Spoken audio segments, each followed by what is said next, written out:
Yeah, that's fine. Hey, welcome back to Heretic Wargaming. Today we have Chaos Knights against Demons and Tzeentch. And so, yeah, let's go over to my army, I guess. Hi, Chris. Hello. So this is Luvarius for you guys. So over here on the Chaos side, I've got 1,000 Suns with a Demon mixed detachment. And so I need to actually figure out some points because I removed 10 of these dudes. And so I might have enough points to add like a couple more of those back. So we've got the unkillable Lord of Change with the aura mutability, the robe, and the -1 damage trait. I've got an exalted flamer right down here, along with a Fluxmaster. So this is a Fluxmaster on a disc, so painted by the one, the only Snur. And so this guy has flickering flames. He will have the targeted smite, infernal gateway, and probably gaze of fate. I'll figure that out. Then we've got 20 Bloodletters with the banner and the upgraded banner. I've got 2 units of 5 Nurglings and a unit of 6 Flamers of Tzeentch. And then over here on the 1,000 Sun side, so we have a Demon Prince that has been upgraded. He has the 3-up invulnerable save thing, and I forget the other thing I gave him, the relic. The Hourglass of Manat, which allows him to get up once per game. Did I do that? I think I did that. I can't remember if this is a Cult of Duplicity. I think it is a Cult of Duplicity list. So I'm going to have to look up actually what Warlord Trait he has. Yeah, sorry about that. We've got Ahriman on a disc. And then I've got 20 Rubric Marines with 2, as you knock them over, with 2 of the autocannons in there. I've got a unit of 5, and I've got a unit of 5. And that is a total points value of 2,000 points. So we'll go over to John and see what he brought. All right, John, what'd you bring? All right, here we got our Chaos Knights. Warlord, of course, is going to be the Tyrant. He's still a work in progress, so please excuse the yellow turds on top. He's got a standard loadout for his Warlord trait. He's going to take the Bound to None from Herpethrax. Okay, so you're Herpethrax? Oh, yeah, okay. You got to get that. If you have a chance to bring him back, it's always a good thing. Yeah, 4 up. You know, for his artifact, of course, is going to be the Veil of Middengrad. You always get that 4+ on the shield during shooting attacks. It's always a good thing. Yep. Next, we're going to have a standard Despoiler with dual avenger Gatling cannons. Always good taking down troops. He's also got the missile rack on top. A Rampager with the claw and the chainsword there, followed by a War Dog, standard Melta, and the cleaver on that one. And a little conversion I had to do. I couldn't get a hold of a Morak, so I kind of made my own. In this case, I only put 1 lightning lock, and of course a siege claw with the flamer on the side. And that is my 1,900 point list. Wow. That is beefy. All right, let's go to deployment, and we will be back. Oh, we're aging, brother. Yeah, I know. So welcome back. We are now deployed. So over on John's side, he's deployed the Rampager, basically coming towards these Nurglings right there. He's got his Tyrant right there in the middle. Moirax over there. The other one's right there. He's got his dual Avenger Gatling Cannon Knight there. So over on my side, I've forward deployed the Nurglings over here. Another unit of Nurglings right there. I've got the 20-man unit of Rubrics. I actually spent 1 CP to make sure that they could go forward. Over here, we've got the Flamers with the 2 characters. I've got 2 characters behind the Rubric bomb, 2 blobs of 5. I got the Lord of Change hanging out in his forest right here. And the Bloodletters are hanging out in Deep Strike. So my Vanna White over here, John. Ah, look at that. He's got this awesome board. So on my side, I picked Engage, Banners, and Titan Slayer. And then John picked Bring It Down, Attrition, and Linebreaker because, well, why not? So the all-important Who Wants to Go First roll. Hey, yeah, I got a 6. And you're going to get a 6. You got a 6. Look at that. I got a 6. Oh, is it going to happen again? And he got a 4. All right. I will choose to actually go first. So, John. Good luck to you. Good luck, buddy. I know. Corona handshake. And we're going to go to turn 1 for me. For all these guys on the side. So I'm totally gonna buy one of these and put it in the room. Just John has great ideas. So over here, literally everything went into that one night, and he's left at 1 wound. Beyond that, so I basically scattered around. I placed a banner right here with the 5-man unit. We're pretty much holding firm over there, and that's about it. So I scored 2 points for engage, and that's it. So let's move on to knights, turn 1. All right, at the end of John's turn 1. So his knight has gone ahead, charged around here, and squishied a few Nurglings. And over here, he made a charge and squishied another Nurgling. On top of that, this guy hosed, half of his guns went that way and half of his guns went this way. He ended up picking up 1 rubric here. Now, in a weird swing of events, this guy right here split his guns, shot half here and half here. And between my invulnerable saves and John's really bad rolls for wounds and hits, even though he did Trail of Destruction, he killed 2 out of this one and 1 out of that one because the invulnerable saves actually mattered. And then over here, his Moirox made the charge with the Siege Claw into the Lord of Change there. Lord of Change actually took 9 wounds off of him. I didn't interrupt, actually. He swung at me first and I made all my saves. So at the end of turn 1, I got 15 points for holding 3 objectives to his 2, because technically he still holds that objective in the back. He holds this one, but troops, so I'm beating him there. And I got 1 point for the banner. So we'll move on to my turn 2. All right, so the end of the demon's turn 2. So we've basically just kept swinging out this way. So between smites, I pretty much killed all that stuff. He did try to auto do the 4-up explosion in the back there, but he rolled a 3 and you can't reroll it anymore, so it was a sad day in Johnville. Yes, it is. Over here, we shot a bunch into this guy, took like 6 wounds off of him. Beyond that, I teleported those dudes in the back to steal his 1 objective.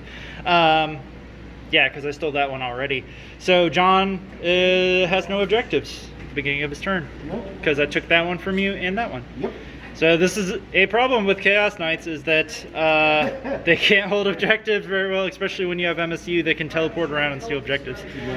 So we'll move on to John's turn 2. Oh, and points. So I scored 10 points for Titan Slayer, 3 for engage on all fronts, and yeah, so we'll move to John's turn 2. So we'll talk about it here in a second. So at the end of his turn, so his Castellan took my big bird down to about half wounds. He did 6 total? 6 base attacks. No, it should be more than that, right? And then, No, I started at 16, so I'm at half. Never mind. So I'm at half wounds. He's killed off the rest of the Rubric Marines in the back there. Over here, this dude's super stompy, and I actually failed a bunch of saves this time, so lost the Nurglings in the back there. But I still hold 1, 2, 3 to his 2, because he holds that one and that one now. So I got another 15 points. And I'll get another 1 for my banner on this turn. So he was just talking about he's not doing too terribly well, and this is part of the issue with Knights, is that they're very front-loaded. So when I took first turn from him, you know, he actually had a pretty good bead on a few things here in the middle, with the Lord of Change being over here, so on and so forth. But once I was able to take first, you know, I was basically able to shift my whole army out of line of sight of the big dude who was over here. And that kind of nulled a big portion of what his damage dealing capability was. So, and then because, you know, I have the teleporty shenanigans, I'm basically able to, if he leaves an objective open for any period of time, I'm just going to teleport to it and steal it from him. So he can't really leave the objectives like this mission lets you. John's like, yes, that's exactly right. So, but we'll definitely talk more at the end. So let's move on to Demons, turn 3. All right, so the end of my turn 3. So the Bloodletters came down, and they've knocked the Tyrant down to 18 wounds. So that 2 extra wounds actually matters, because that thing has 30 wounds, which I didn't realize. What the hell? Lord of Change charged in there, only swung and got in once, and only did 1 damage, which was a lot of fun. And then besides that, I would have gotten 1 point for my banner this turn, which we'll write up there here in a minute. But on John's turn, so he only holds 1 objective, because I was able to make the charge there and contest his objective there. So it's on to John's turn 3. It's not looking too good for the Chaos Knights, but that thing is at full tier, and he has full reign to shoot everything. So we'll see what John picks up on turn 3. Alright, so the end of the knight's turn 3, so he's used all but 1 CP. He charged in, killed a big chunk of the Bloodletters, but I actually rolled a 1 for their leadership, brought back all but 1 that died, and because you have to bring back in coherency, 1 was able to just barely touch this objective, denying him. Over here, he shot everything from the Castellan into the Lord of Change. So the way Orb Mutability works, which I had to read up on it, is that for every 6 that I roll for my Feel No Pains, I gain a wound at the end of the phase. So he actually knocked the Lord of Change all the way down to 2 wounds, but because I had saved 4 Feel No Pains, he went back up to 6. He hit me in close combat, I made another 6, and so he went back up to 7 wounds from 2. I didn't know that's how it worked. And that's about it. So at the beginning of my turn, I will max out my my primary now, because now I control this. So now I control more than him, and I control 3. So the big swing here was John, and he had a solid plan. Was he fell back the Knight Tyrant over here. He was going to try to knock out the Lord of Change, which he got super close. And then charge the Rampager in to try to wipe out the Bloodletters. Well, things didn't go as planned because I made quite a few saves there. I saved all of his volcano cannons, which was probably why it lived. Over here, he charged in. He killed a big swath of them, but then I rolled the 1 and brought a bunch back. So it's like, is what it is. But yeah, we are going to come back at the end of the game because now points-wise, there's no way John can pull it back. But he wants to kill stuff. So I'm going to let Knights kill stuff. And we'll be back at the end of the game. Alright, so at the end of the game, we stopped recording, but final, so the Tyrant actually killed the Lord of Change in close combat, finally.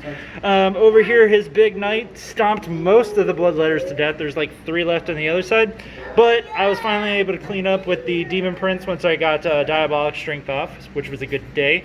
That was on top of, I literally had to move up Ahriman and the Changecaster to actually smite him to death, and then did like 12 wounds or something crazy to him between smites and everything else. So a majority of my damage in this game was actually just smites. So yeah, I mean, it was pretty interesting. It was an interesting list. I actually like this list. But overall, John, what were your thoughts of the game? Well, you know, second game, playing 9th edition, so it's still fairly new with this edition. I am learning the drawbacks of Knights. Definitely board control is very difficult with these guys. This was a hell of an army to play just because of the board control you can do, plus your abilities. You're absolutely right. The psychic phase is devastating to somebody like me that can't counter that. I think the key to it is I just have to learn the deployment, getting around, getting you off the objective, since I can't control them most times. And it's just a learning experience. That's all it is. 100%, man. Yep. Thank you so much for being on the channel. Thank you for coming by. John's been here, and so I'll see you guys in the next battle report with Knights and Chaos and Heretic Wargaming. Hey Heretics, so thanks so much for watching this battle report. John was a lot of fun, and I had an excellent time facing off against him, and so hopefully he learned quite a bit. As far as the game on my end, I loved it. This list is actually fantastic. I've already made some tweaks because, for example, right, I realized with the I had taken a battalion detachment and I had no reason to for the demons. I could have actually gotten away with the patrol detachment. So made a few tweaks, ended up fitting in another exalted flamer and some other stuff. And yeah, I'm really excited to actually get more games in with this list. I think it's got some. It's not doesn't really have teeth, right? It's a very subtle style list, which I like. I'm very much enjoying these style of lists. So yeah, as far as the way John played, I don't think he could have really played it any differently. The 3 up invulnerable saves were they were hot left and right. You know, that Lord of Change just refused to die. But even had he died, this list has so much tactical flexibility between the teleports and all the bodies and all the various things that it does, and I really like it. I'm actually really enjoying this list. So, and I look forward to getting more games. But if you guys enjoyed this battle report, please like, subscribe, share, and I will see you guys in the next battle report here at Heretic Wargaming.